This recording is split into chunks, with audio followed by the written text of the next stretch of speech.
Misconception यह भी है कि इसके नीचे 22 कमरे बने हुए हैं, तो चलिए आज उनको भी देख लेते हैं।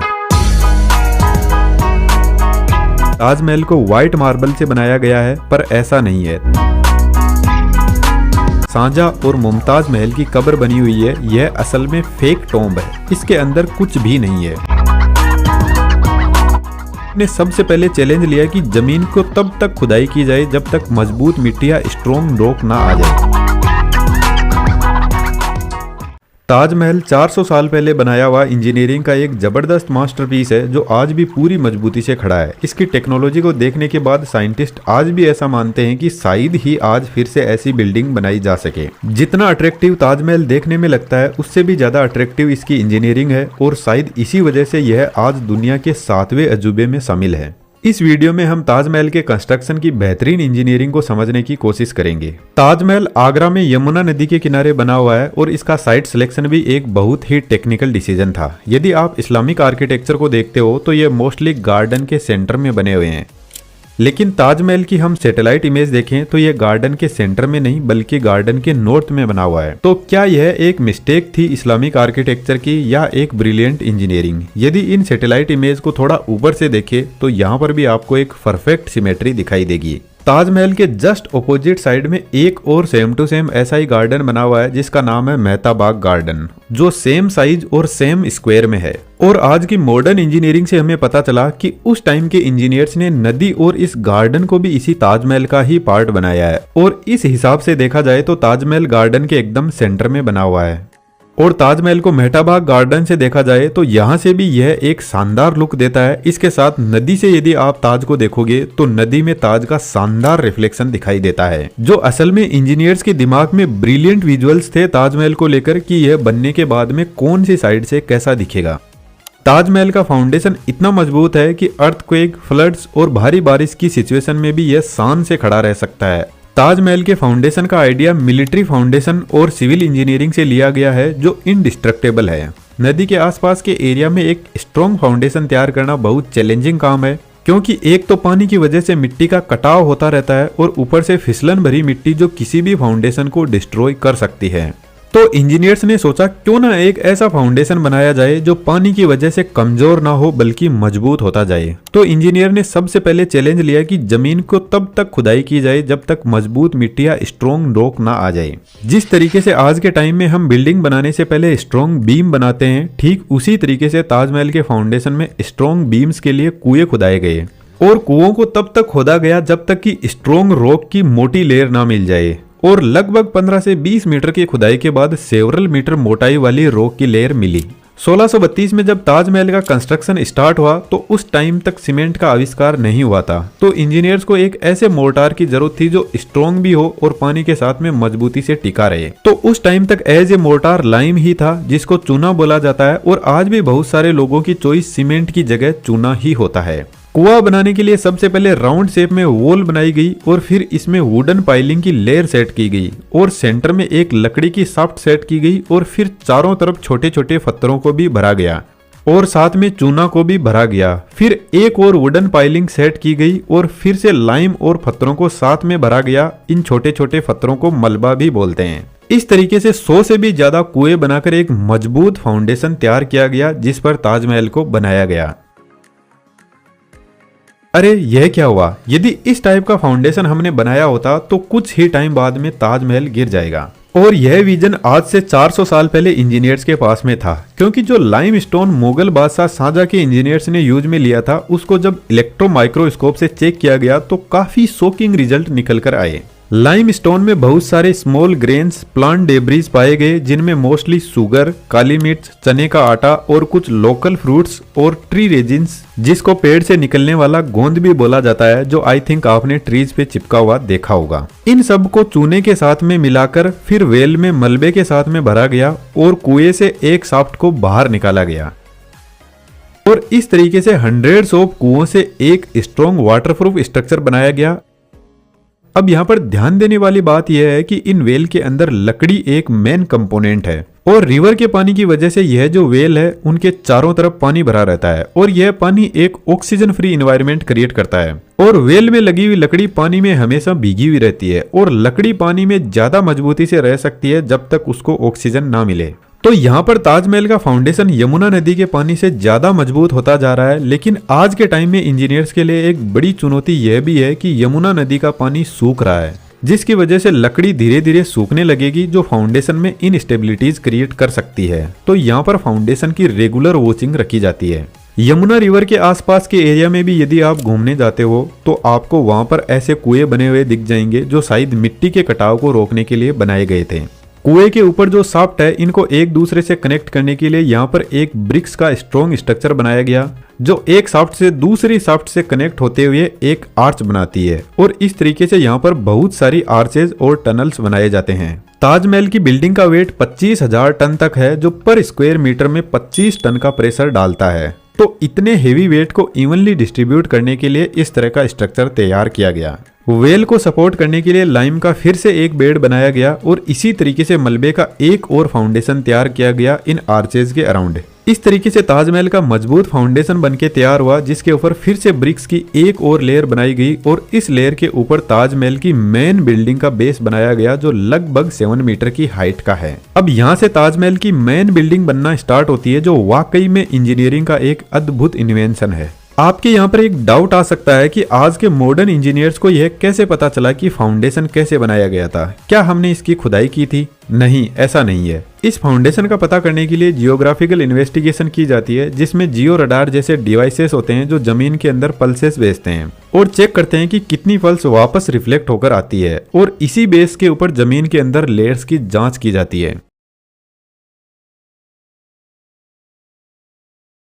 ताजमहल की पूरी हाइट 73 मीटर है और यह एक परफेक्ट सिमेट्रिकल बिल्डिंग है। आप ताजमहल को किसी भी साइड से देखो यह सेम ही दिखता है। इंटरेस्टिंग बात यह है कि आप ताजमहल को चांद से देखो या 2 सेंटीमीटर की दूरी से देखो, यह आपको एकदम परफेक्ट सिमेट्रिकल दिखेगा। इसकी मेन बिल्डिंग एक परफेक्ट क्यूब है जो हर साइड में 58 मीटर स्ट्रेच हो रखा है। ताजमहल बहुत सारे इल्यूजन क्रिएट करता है जिसमें से एक सबसे इंपॉर्टेंट है इसके डोम का स्ट्रक्चर जिसका डायमीटर 18 मीटर है। जब आप पूरी बिल्डिंग को बाहर से देखते हो तो इसकी हाइट 73 मीटर है, लेकिन जैसे ही आप इसको अंदर से देखते हो तो अंदर से इसके डोम की हाइट बेस से ओनली 35 मीटर है और आउटर डोम यहाँ से 38 मीटर की हाइट पर और ऊपर बना हुआ है। और ऐसा इसलिए क्योंकि यहाँ पर डबल डोम स्ट्रक्चर यूज हुआ है। ताजमहल को बनाने में सिर्फ 18 ईयर्स का टाइम लगा, जबकि आज के मॉडर्न साइंस का मानना है कि ऐसे स्ट्रक्चर को बनाने में 100 से भी ज्यादा साल का टाइम लग सकता है। लेकिन पुराने टाइम के इंजीनियर्स ने इसके कंस्ट्रक्शन को फास्ट करने के लिए डबल डोम डिजाइन को यूज किया।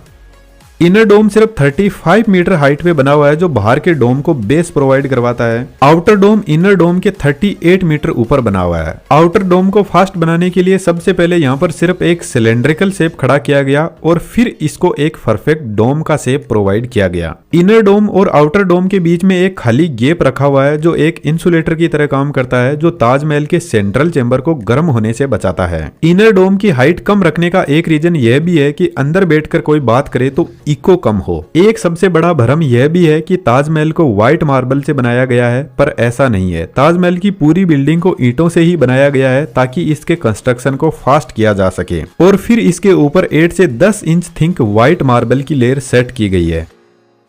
अब ताजमहल का डोम वैसे तो आपको परफेक्ट सिमेट्रिकल दिखाई दे रहा है। यदि हम इस डोम को डिवाइड कर दे 2 हिस्सों में तो इसके लेफ्ट का पार्ट स्लाइटली राइट के पार्ट से हल्का सा बड़ा है। अब ऐसा क्यों है इसके पीछे रीजन का तो पता नहीं है, लेकिन मॉडर्न साइंस ऐसा मानती है कि शायद यह कोई एक ह्यूमन मिस्टेक ही थी।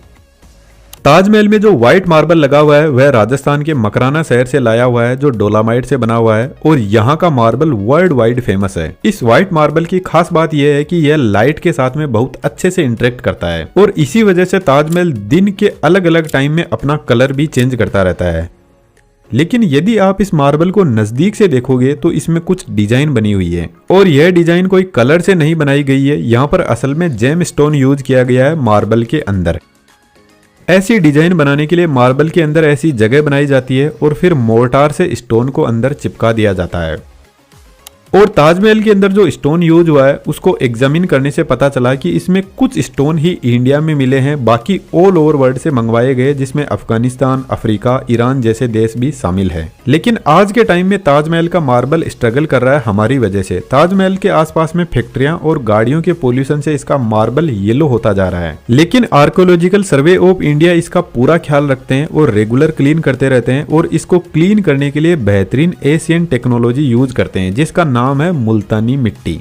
माइक्रोस्कोपिक लेवल पर रिसर्च करने पर पता चला कि मुल्तानी मिट्टी के अंदर पोटेशियम, सोडियम, कैल्शियम और एल्यूमिनियम के मॉलिक्यूल होते हैं जो आज के टाइम के टॉक्सिन्स को अच्छे से एब्जॉर्ब कर लेते हैं और वापस ओरिजिनल प्योरिटी को रीस्टोर करते हैं। ताजमहल को 400 सालों से इतना चमकदार बना रखा है तो हमारी तो उम्र ही कितनी है। यदि आप ताजमहल के मेन क्यूब का स्ट्रक्चर देखोगे तो यह ऑक्टागोनल शेप में बना हुआ है जिसको हस्त-बिस्त डिजाइन भी बोलते हैं। और सबसे इंपॉर्टेंट बात यह है कि ताजमहल के अंदर यह हस्त-बिस्त डिजाइन आपको हर जगह देखने को मिलेगी। सेंट्रल चेंबर की डिजाइन भी कुछ ऐसी ही बनी हुई है जो ऑक्टागोनल शेप में है, जिसमें टोटल 8 चेंबर बने हुए हैं। इसके अलावा यदि ताजमहल की छत को हम दूर करें तो इसके कॉर्नर में भी कुछ ऑक्टागोनल शेप में रूम बने हुए हैं और इन सभी रूम में भी टोटल 8 दरवाजे बने हुए हैं। ताजमहल का जो मेन एंट्रेंस गेट है जिसको ईवान बोलते हैं, इसके पीछे भी एक रूम बना हुआ है और इस रूम में एंटर होते ही आपको 3 गेट दिख जाएंगे। एक गेट सेंट्रल चेंबर में जाता है जहां पर मुगल बादशाह शाहजहां और मुमताज की फेक कब्र बनी हुई है, और 2 साइड में गेट जाते हैं दोनों कॉर्नर में बने हुए ऑक्टागोनल शेप वाले रूम तक। यह रूम भी सेंट्रल चेंबर से कनेक्ट होते हैं, इसके साथ में ईवान के पीछे बने हुए रूम से भी कनेक्ट होते हैं। अब ताजमहल की हस्त-बिस्त डिजाइन के पीछे मेन रीजन इस्लामिक कल्चर को बताया जाता है, और जो आर्कियोलॉजिकल डिपार्टमेंट के इंजीनियर्स है उनका भी यही कहना है कि अकॉर्डिंग टू कुरान सवरक के 8 दरवाजे हैं और उन्हीं के आधार पर ताजमहल को डिजाइन किया गया है। और यही same to same pattern Taj Mahal के गार्डन में भी देखने को मिलता है जिसको 4 बाग गार्डन बोलते हैं, जिसमें 4 जलधाराएं और 4 बाग होते हैं जो सवरक के 8 खंड का प्रतीक है। जब आप ताजमहल के एंट्रेंस से एंटर होते हुए सेंट्रल चेंबर में पहुंचते हो जहां पर मुगल बादशाह शाहजहां और मुमताज महल की कब्र बनी हुई है, यह असल में फेक टॉम्ब है, इसके अंदर कुछ भी नहीं है। इनको सिर्फ डिजाइन के पर्पज से ही बनाया गया है। इस टॉम्ब पर बहुत हाई लेवल की टेक्सचरिंग की गई है जिसको यदि हम इस 3D एनिमेटेड वीडियो में बनाएं तो हमें भी कम से कम 5 से 6 महीने का टाइम लगेगा इस वीडियो को प्रोड्यूस करने में। असल में शाहजहां और मुमताज की कब्र इस चेंबर के नीचे एक और चेंबर बना हुआ है जहां पर ओरिजिनल कब्र है। जैसे ही आप मेन गेट से एंटर होते हो तो नीचे की तरफ कुछ ऐसा रास्ता जाता है जो मेन टॉम्ब तक पहुंचता है जहां पर पब्लिक को जाना अलाउड नहीं है। ताजमहल को लेकर एक सबसे बड़ा मिसकंसेप्शन यह भी है कि इसके नीचे 22 कमरे बने हुए हैं, तो चलिए आज उनको भी देख लेते हैं। लेकिन इससे पहले एक छोटा सा डिस्क्लेमर है, हमें एक्चुअल में ओरिजिनल फोटोज इन रूम की कहीं पर भी नहीं मिली है। आर्कियोलॉजिकल सर्वे ऑफ इंडिया के इंजीनियर के इंटरव्यू और उनके द्वारा शेयर की हुई कुछ इमेजेस के आधार पर ही हमने रूम को हमारी इमेजिनेशन से ही डिजाइन किया है। हो सकता है कि रियलिटी में यह अलग दिखाई देते हैं। जैसे ही आप इस गेट को ओपन करके एंटर होते हैं तो आपको अंदर एक और गेट दिखाई दे जाएगा और यह गेट आपको सीधा उन 22 कमरों तक पहुंचा देगा। और जैसे ही हम एंटर होते हैं तो यह कमरे आपको दिख जाएंगे। इन कमरों में कोई भी मार्बल का यूज नहीं हुआ है और असल में यह कमरे नहीं है। यहाँ पर बहुत सारे छोटे छोटे चेंबर बने हुए हैं जो एक दूसरे से इंटरकनेक्टेड है और कुछ ऐसे टनल्स बनाते हैं। और इनका असली पर्पज यह है कि यह एक तो पूरी बिल्डिंग के वेट को डिस्ट्रीब्यूट सिमेट्रिकली करते हैं और दूसरा रीजन है वेंटिलेशन प्रोवाइड करवाते हैं। क्योंकि ताजमहल एक रिवर के किनारे बना हुआ है तो यहाँ पर ह्यूमिडिटी लेवल इंक्रीज होना एक नॉर्मल सी बात है जिसकी वजह से बिल्डिंग को नुकसान पहुंच सकता है। और इन टनल से एयर का सर्कुलेशन आसानी से हो सकता है जिससे इसके ह्यूमिडिटी और टेम्परेचर को कंट्रोल किया जाता है। वैसे इन रूम को कोई भी स्पेशल पर्पज से नहीं बनाया गया है, यह ताजमहल के बेस का ही पार्ट है। ताजमहल के चारों कॉर्नर पर 4 मीनार बनी हुई है जो फिर से एक ऑप्टिकल इल्यूजन क्रिएट करती है जो यह दिखाती है कि ताजमहल एक बहुत ही बड़ी बिल्डिंग है। यह मीनार स्लाइटली आउटसाइड में झुकी हुई है जिसके पीछे एक बड़ा रीजन बताया जाता है कि यदि अर्थक्वेक या कोई भी इन्वायरमेंटल डिजास्टर होता है तो मीनार गिर भी जाए तो मकबरे को नुकसान ना पहुंचाए, यह बाहर की तरफ ही गिरेगी। इन मीनार के अंदर भी स्पाइरल सीढ़ियां बनी हुई है जिनकी हेल्प से ऊपर जाया जा सकता है। अब ताजमहल का एक पूरा ओवरव्यू देख लेते हैं। ताजमहल का यह मेन एंट्रेंस गेट है। जैसे ही आप एंटर होते हो तो आपको ऐसा लगेगा जैसे किसी चीज से पर्दा उठाया जा रहा है और ताजमहल आपके सामने अनवेल होता हुआ दिखाई देगा। इसके बाद में सबसे पहले आप पहुंचोगे चारबाग गार्डन में जिसकी लेंथ 100 मीटर की है। इसके बाद में एक सैंड स्टोन का बेस बना हुआ है और इस बेस के ऊपर एक साइड में एक दरगाह बनी हुई है। ताजमहल की दूसरी साइड में गेस्ट हाउस बना हुआ है जो पुराने टाइम के स्पेशल गेस्ट के लिए शायद बनाया गया था। इसके बाद में ताजमहल की मेन बिल्डिंग का बेस आता है जिसके ऊपर इस शानदार मकबरे को बनाया गया जो शान से दुनिया का 7वां अजूबा बनकर खड़ा है। और हमें इस बात का प्राउड भी है कि ऐसा शानदार स्मारक अपने देश भारत में बनाया है जो हर साल वर्ल्ड वाइड 70 लाख लोगों को अपनी तरफ आकर्षित करता है। उम्मीद करता हूँ ताजमहल आपको इंजीनियरिंग प्रोस्पेक्टिव से भी बहुत अट्रैक्टिव लगा होगा। हमारी 3D कम्युनिटी में आपका मोस्ट वेलकम है और आपसे एक छोटा सा निवेदन भी है, चैनल की मेंबरशिप जरूर से ज्वाइन कीजिएगा, हमें आपके सपोर्ट की जरूरत है। Thank you.